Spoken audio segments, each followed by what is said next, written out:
So So now there's a now we talk. history though in St. Louis, right? Like what is it about the the mixture of the politics, the Midwest? I mean, what is it about the city that has led, the Cardinals to leave, the football Cardinals to be specific, Yeah, the the football guy. Rams, the Hawks way back when? Hmm.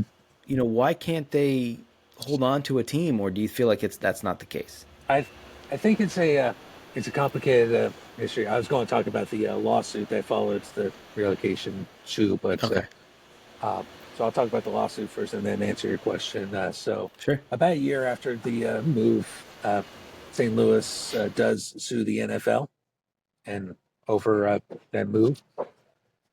A St. Louis judge determines the NFL's relocation policy constitutes an enforceable contract with the cities as third-party beneficiaries,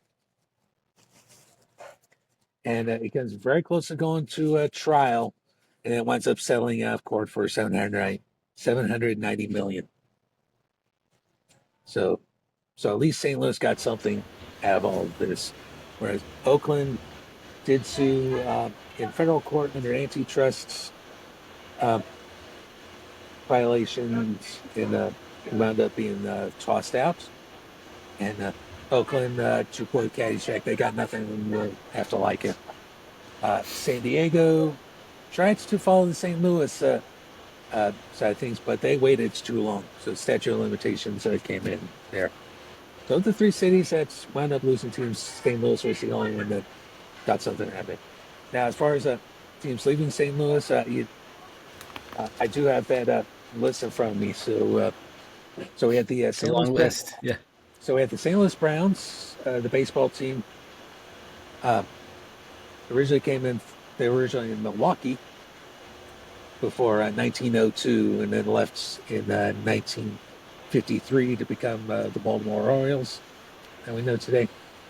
The Hawks were also kind of a nomadic team. They started in Buffalo in 1946, then moved to what is today the Quad Cities, you know, between Illinois and Illinois and Iowa, where they stayed from 46 to 51. Then they moved to Milwaukee from 51 to 55. Then they were in St. Louis 55 to 68, where they did win a Decent chunk of time, yeah. and they did win a championship in St. Louis. So, so that's interesting to me that St. Louis has championships in all four major sports. Well, Hmm. it seems to do too.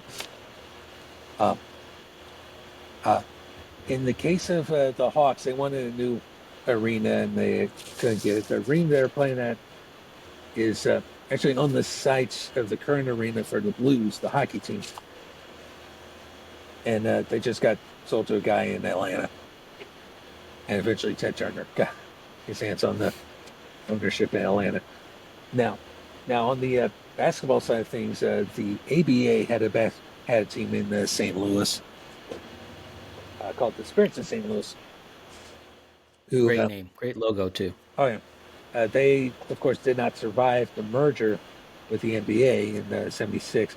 So their owners worked out a deal with the NBA that they would get a seventh of all TV money from the four teams that did survive the merger, which would have been the Brooklyn Nets, the Indiana Pacers, the San Antonio Spurs, and the Denver Nuggets, ironically owned by Stan Kroenke now. And these would be good. They would get TV money in perpetuity from this. Right? Wasn't until 2014 that the NBA finally said, "All right, we'll give you guys a lump sum if you promise to relinquish that part of your." That's an insane amount of money Uh-huh.